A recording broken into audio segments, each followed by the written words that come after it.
and I thank you all. I thank Center for Social Justice for the opportunity to share the platform to moderate this evening's program. And indeed, the topic could not have come at a better time. We know that Ghana is in the middle of economic crisis. This is amidst rising inflation, depreciation currency, rising debt levels, and low growth. And certainly these are turbulent times in the life of the economy. It is, however, evident that the country for over 65 years since independence has struggled to break the cyclical dependence on IMF-assisted programs, particularly in dealing with external shocks. Indeed, there is no doubt that in managing a developing country like Ghana, there are peculiar challenges that managers face, and for that reason, they need to be creative to find lasting solutions. But the questions that beg to be answered include the following. Why have managers of the Ghanaian economy not worked to build resilience in the economy, particularly to build resilience against external shocks? Why has the country for 65 years since independence not been able to address the structural bottlenecks that inhibit transformational growth that we so desperately seek? Indeed, we know that in 1960, Ghana at the time had a per capita GDP of $500, which was equivalent to South Korea's $500 at the time. Today, South Korea is a highly developed country with high incomes. Ghana managed a lower middle income status in 2011, and this was on the back of oil discovery. So as the country begins yet another IMF discussion, the question this evening, which is on this platform, the 11th Leadership Dialogue Series of Center for Social Justice, is who have been the scapegoats over the years? What are the root causes, and what are the hard choices that needs to be made? And in this regard, this evening, we are privileged to have a very capable panelist to help us digest these issues. And I would first of all introduce the guest speaker for this evening, which is Professor John Gatsi. Professor Gatsi is a professor of finance, fellow of Association of Certified Chartered Economists, and a lawyer. He was the head of Department for Finance, School of Business, University of Cape Coast. He is currently the Dean, University of Cape Coast School of Business. He is an active contributor to national issues in the areas of economic management, financial banking, and the banking sector regulation and governance in general. He has published in areas of public finance, including taxation, oil and gas, financial development, capital structure, dollarization, and financial development, trade finance, corporate governance, institutional quality, and economic growth, among others. So on this note, it is my pleasure to welcome Professor John Gatsi to give us his opening remarks and presentation to set the stage rolling as we begin this evening's Leadership Dialogue Series.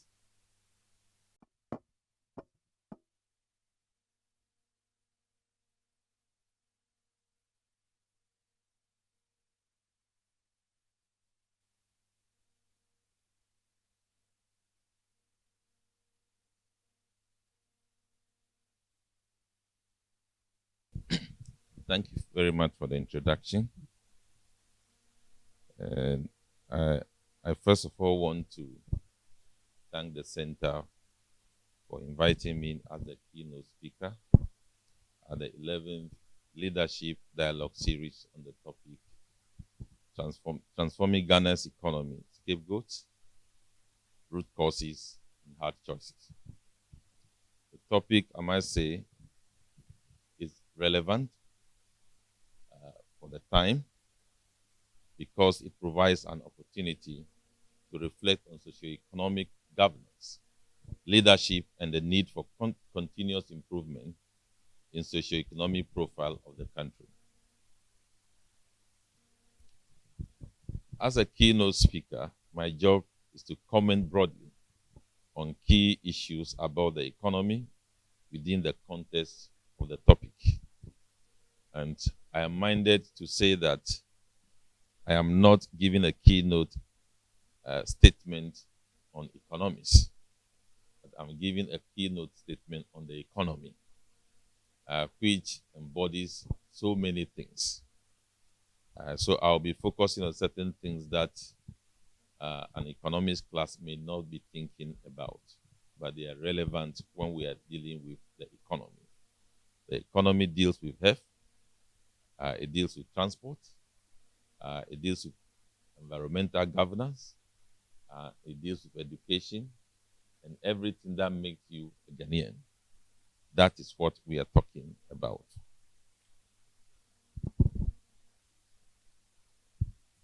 Permit me to make few comments on your comprehensive work done on the judgment debt situation over the period. Judgment debt should be watched carefully as it is payment for no value for debt in terms of infrastructure, such as hospitals, schools, water systems, irrigation, among others. It is payment in some cases for poor judgment, disrespect for the tenant of the rule of law, ill-prepared contract management, and discriminatory handling of contractors due to perceived political affiliation.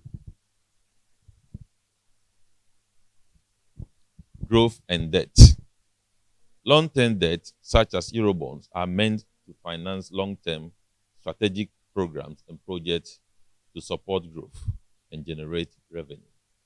That is how it's supposed to be. But over a long period of time, we cannot talk about our debt actually supporting the growth momentum of the country because of the way it is managed. From 2016 to 2021, we have seen that we have actually accumulated debt burden for the country. From the perspective of the IMF, as a developing country or lower middle income country, our debt to export ratio is supposed to be around 150%. But look at it from 2016 to 2021, it runs from 279.63% to 405.02% in 2021. So it is deteriorating from 2016 up to 2021. Again, debt to GDP ratio have not been met over a long period of time. The debt to GDP ratio from 2016 was 55.68, almost 57%, up on the back of rebasing and on the back of so many funny things that we have experienced over the last 6 years. Debt to GDP ratio was around 57% in 2016, and it increased to around 76.5% in 2021. What that means is that from 2020 down to 2021, up to 2022 as we speak, we have not been able to meet the international debt sustainability ratio of 60%, and we have not been able to meet the West African zone's debt sustainability or debt to GDP ratio of 70%. We ourselves have decided that for us in West African zone, let us forget about the 60%. Let's focus on 70%. But even that, we've not been able to meet. Again, debt to total revenue. We've not been able to sustainable there. The IMF point of view is that it should be around 250 for us in this bracket. But from 2016 up to 2021, 2016 it was 363.04%, and it increased to 529.01% in 2020 and fell marginally to 485.82% in 2021. Unsustainable debt do not support growth. That is the point we are making. If your debt is not sustainable, I don't see how you'll be able to use it to propel growth. So that's what the call to ensure that we manage our debt in line with principles of prudence is a requirement we cannot shelve. Interest payment burden ratios. From 2016 to 2021, interest payment as a ratio of total revenue was 32% in 2016 and ran down to around 46.2% in 2021. Interest payment as a ratio of total revenue that ran from 42% to 57%. It means that interest payment alone takes about 57% of our tax revenue in 2021. And you are left with just around 43% to do the other areas of the economy, like emolument, like infrastructure, that's capital expenditure, goods and services, etc. Even to do more broad, comprehensive, forward-looking strategic investment in infrastructure is very difficult in the country. Again, interest payment to export, supposed to be around 20%, but we were doing around 24.63% in 2016, and it has increased up to 38.55% in 2021. All of them indicating that we are managing unsustainable debt. Our debt level is unsustainable. Therefore, it becomes very difficult to use this framework to support growth. It is trite knowledge in economic management that if your real cost of debt is higher than your real growth, then it means you will be in the cycle of borrowing for nothing. And that is the situation we have found ourselves. If you look at the real growth from the past 6 years against the real cost of debt, you realize that the real cost of debt is always above the real growth of the economy, which means we need to do much more comprehensive, forward-looking, and detailed work to ensure that we engage in a debt situation, a growth of the economy that will be sustainable and will be at a level that is acceptable. But the nature of our cost of debt does not allow us to do so. So when we're talking about the fiscal management is the main problem of this economy, this is the picture we are seeing. Interest payment development. I want to focus on 2009 to 2021. And in 2009, the domestic interest payment in 2009 was 77.5 million Ghana cedis. Fast forward to 2021, we were doing 26.4 billion Ghana cedis to service our debt. External debt situation, 2009, 258.8 million Ghana cedis. But look at where we are now, 7 billion for the external debt. We put all together in 2009, we were doing repayment of debt, of interest payment of debt of about 1032.3 million. But the record as of 2021, we were doing about 33.5 billion Ghana cedis. So that is the situation. These are the things that cumulatively brought us to where we are today. Interest payment on public debt, as I said, will have to be watched. And we don't need to go anywhere to be looking for the root causes. These are the root causes. Of course, the IMF recently made a statement about Ghana. And this is what IMF said. Government interventions in 2020 also exacerbated pre-existing fiscal rigidities and public debt vulnerability. The key word there is exacerbated pre-existing fiscal rigidities and public debt vulnerability. So it is not the cause. It's not all the expenditure that we were saying we were making towards COVID. It's not the cause. That is the blueprint put by the IMF when they visited Ghana recently. So we shouldn't be worrying ourselves as to what is the root cause. The root cause is about poor debt management, high expenditure, and if you like, managing the economy and taking your eye away from the rules on prudence and responsibility. The economy is distressed due to the following: high unsustainable public debt, high interest payment burden, which dwarfs financial commitment to other sectors, undulating macroeconomic environment, fiscal dominance situation, that is the relationship between the fiscal authorities and the support from the Bank of Ghana. These are the problems of this country. Low revenue performance, neglect of the potential of modernized agriculture. We say Ukraine, and all the area Ukraine crisis affected our food production. So what did we do with our policies on food production? Inefficient spending is another reason why the economy is distressed.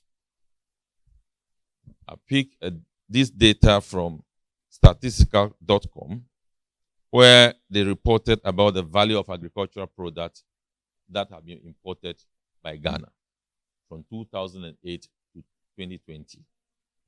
And in 2009, we were spending about $1.14 billion to import agricultural products into the country. It peaked to $2.26 billion in 2013.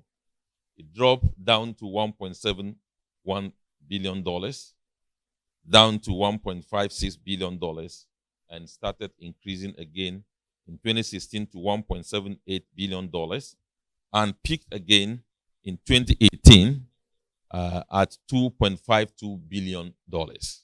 And now we are seeing some reduction again. Up to 2019, we recorded about $2.2 billion.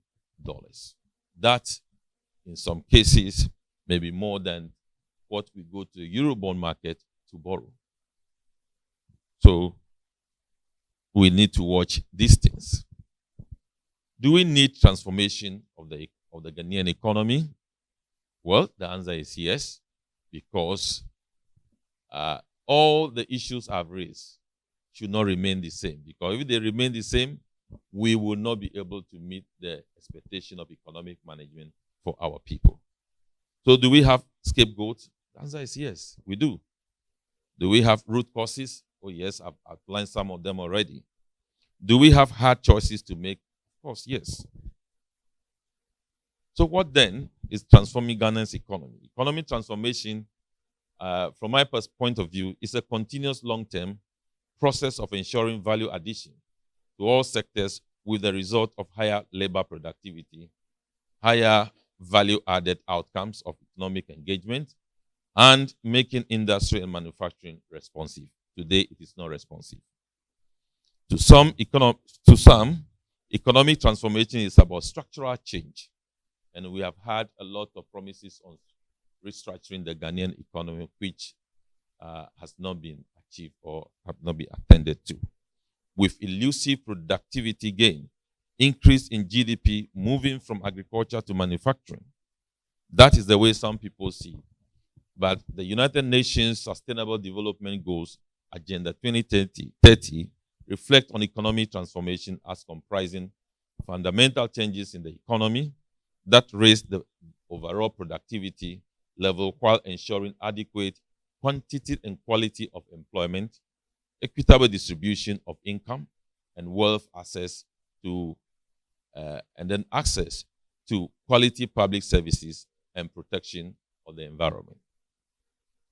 And that is why, as I go on, I'll be touching on the environment as part of the discussion. To measure up to the above, there is the need for a well-developed, long-term inclusive investment in human capital in an environment of upgraded use of technologies and real rule of law. Rule of law is one of the ingredients that mature an economy, and that attracts investment into the economy. And we are playing with the rule of law, and we need to get back to proper rule of law. The market watches whether the rule of law is attractive or not. If it's not attractive, there is consequence for us. Address technological and skills inequality among young people with high density of the inequality manifesting in the apparent unbalanced development of the regions. Remember, we go to chapter 6 of the Constitution. Balanced development of the region is a key requirement of the directive principle of state policy. Ensure secured and peaceful democracy, bearing in mind that the most secure democracy is the one that assures the basic necessities of life for each people as a fundamental duty. So we can produce food, small change in the global environment. We cannot hold our food production. We don't have buffer for free SHS students to eat very well. These are the challenges we need to deal with.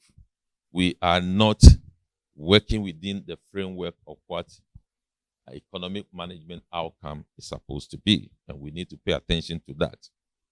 It also requires that a better fiscal and monetary framework that create value for debt are provided. Ensure inclusive infrastructure investment.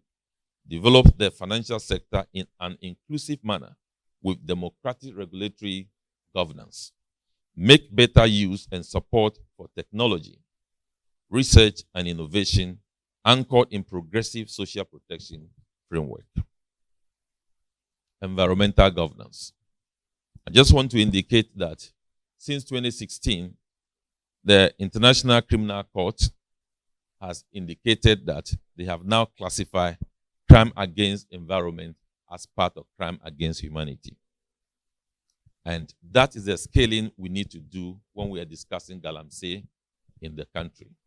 It seems that our effort at fighting land grabbing, illegal exploitation of natural resources are not showing the needed results, because water bodies are still polluted, farmlands are still destroyed, forest reserves are still being destroyed, biodiversity and climate change issues are also at risk. Confidence in fighting Galamsey is still low, as recent involvement in Galamsey by people close to politicians are active in the minds of Ghanaians. Our government and traditional leaders, CSOs, and all meaning Ghanaians have to work assiduously to scale up our effort at fighting Galamsey to the level that it is a crime against humanity. And all those people who are enjoying the breadth of political support and engaged in Galamsey destroying the water body, putting our people at risk, they should bear in mind that they are committing crime against humanity. And that is how our government should take it. I talk about high inequality in income distribution. And I believe our friends who are watching or listening to me via Zoom platform and other platform will see the graph. We have taken data from 1970 to 2020 to try to scale what we call the Lawrence curve, measuring the level of inequality, otherwise equality in income distribution in Ghana and sub-Saharan Africa. And those who are watching will see the yellow graph that represents Ghana. And you can see the line that goes through the origin. We call it the line of equity or the line of equality. When the curve is closer to it, it means that you are fairly, income is fairly distributed. And if the curve is further away from the line of equity, then it means that your income is not fairly distributed. And our curve shows that if you put the sub-Saharan African region together, we are worse in terms of income distribution. and we need to work at it. The goal of transformation. Your Leadership Dialogue series provides a timely opportunity to discuss the root causes of the current economic, fiscal, and monetary crisis to determine how we proceed in the overall interest of citizens, businesses, and remain attractive. No economy can remain static to address changing needs of society and provide the needed sound jobs for young people and provide space for genuine entrepreneurial engagement. The result of any transformation process is to improve economic management, leadership, livelihood, better business environment, and create opportunities. The global economy has experienced several crises, and in all these crises, leadership orientation, policy choices have defined the extent to which individual countries are able to accommodate challenges at the macro and micro levels. Leadership and scapegoats. Timing of policy dimensions and the degree to which leaders take responsibility are crucial in managing crisis. Rene Girard, in discussing the theory of scapegoats in 1986, explained that there is a relationship among society, the economy, and sacrificial imposition normally by the executive. He further explained that there is a relationship between sacrifices and economic crisis, such that deep economic and fiscal crises create uncertainty that put pressure on political governance to impose some economic policies to resolve the crisis. Peter Berger in 1974 defined the sacrificial policy usually used by the executives to manage economic crisis, whether through mismanagement, poor policy choices, as a calculus of pain designed by the executives with direct impact on citizens and their enterprises, which reduce living standards, erode incomes, and truncate economic opportunities. In Girard's theory of scapegoat, citizens and their enterprises become the victims of economic and fiscal crisis, such that new redistribution of resources rather endanger citizens. Economic crisis indeed unleash socioeconomic violence on citizens and their businesses. We have seen this in the poor choice of policy and rule-based approach instead of principles-based approach in dealing with the so-called banking and financial sector cleanup, in which job losses, collapse of some banks, and direct businesses were sacrificed. The cost of the banking sector cleanup since 2017 has enjoyed incremental character from about 9 billion Ghana cedis to 28 billion Ghana cedis. The banking and financial sector cleanup exercise and the associated pain unleashed on some Ghanaian entrepreneurs will remain an unending experience, waiting for a comprehensive and independent investigation about the entire banking sector exercise, with an opportunity for individuals with overhang of deep psychological trauma and frustration to vent their emotion, to be reconciled with a regulatory regime that promotes peaceful investment in the banking and financial sector at a future date. Indeed, in economic and financial crisis, as we face today, with inflation at almost 32% and promise to go higher, with uphill interest rate environment within a volatile exchange rate environment, promising potential increase in non-performing loans, citizens become the scapegoats. Citizens are baptized with the doctrine of sacrifices, in which multiple levies and taxes charges have been imposed, including their businesses, to signal to the market about the readiness of the executive to manage the economic and fiscal crisis, such that the sacrifices of the citizen become the main tool by the executive to deal with the economic crisis. And we have seen that a lot in the country. In debt management, with over 80% debt to GDP ratio, mounting arrears, the government promises to ensure that there will not be any default on interest payment on loans, because that may deepen capital market closure against the government. The real effect of escaping default at all costs is to sacrifice commitment to infrastructure development, goods and services for the public sector in the midst of more than 40% food insecurity reported by Ghana Statistical Service, 13.9% unemployment rate, and high vulnerability among workers. Quality leadership at all levels, in both public and private sectors, is a key requirement to transform an economy. In economic management setup that does not put premium on long-term master plan of a national character cannot deliver sustained benefit. Visionary leaders work with and are guided by a long-term master plan, christened a long-term national development plan. Our revered first president, Dr. Kwame Nkrumah, delivered enduring developmental projects propelled by long-term national development plans. Our leaders have over the years disregarded the long-term benefit of a development plan. We are proud to seek fiscal glory for elongating the maturity profile of our debt, exceeding 15 to 30 years, and attempting a centenary bond, but openly show disregard for a long-term national development plan as the basis for our progress. The utilization of the disbursement of our petroleum revenue is designed to be guided by a long-term national development plan, and in absence, we use 3-year rolling priority areas.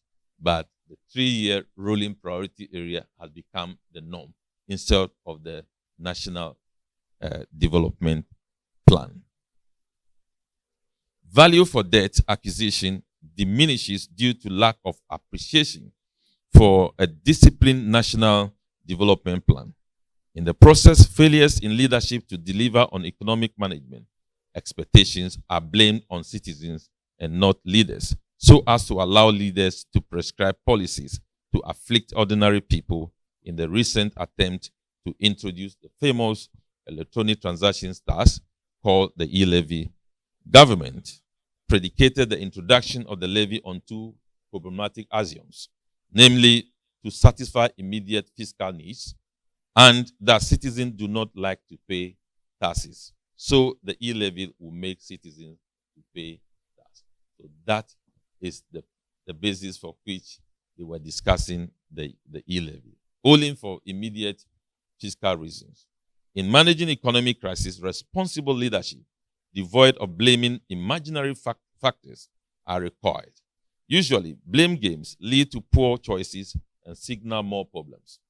It is true that over the past 15 years, the digital economy has grown faster than the global GDP by about 2.5%, and with the expectation that by 2025, Africa's digital economy output will record about $712 billion. But taxing the digital economy should not be premised on generating revenue to meet immediate fiscal needs. It should be programmed to achieve progressive contribution to revenue generation instead. Again, in all these challenges, citizens remain the victims and scapegoats. There should be consensus on a national plan, because in the absence, individual projects reign, with the possibility of adding to the portfolio of uncompleted and abandoned projects. Value for debt. Value for debt and repayment should be evaluated to ensure that we develop Article 35 Clause 7 of the 1992 Constitution into an act of Parliament that will place limitation in terms of whether or not an executive has the power to decide which project to abandon or which project not to abandon. As it is currently, they have the free will. So most of the projects being undertaken, they are potential projects that will be abandoned because the choice is in the hand of the executive and the president. And that is dangerous. Constitution to limit the engagement in projects not national in character, limit the phenomenon of project discontinuation because there is a change in government. The effect of discontinuation of projects because of poor planning is for the nation to pay interest on loans without enjoying the benefit of the project. Article 36 of the 1992 Constitution provides the purpose or the outcome of economic management. The state is required to ensure that the national economy is managed to maximize the rate of economic development and to secure the maximum welfare, freedom, and happiness of every person in Ghana, and to provide adequate means of livelihood and suitable employment and public assistance to the needy. That is the economic management expectation that all governments are supposed to engage in. There should definitely be some root causes to any problem. Generally, delayed leadership action, lack of appreciation of national inclusive plan, poor policy choices, mismanagement, blame game will result in economic crisis. And these are some of the ingredients of the current problem we are facing. The government has outlined factors such as Russian-Ukraine crisis, COVID-19, financial sector cleanup, cost, credit rating downgrade as key drivers of macro fiscal crisis we're facing.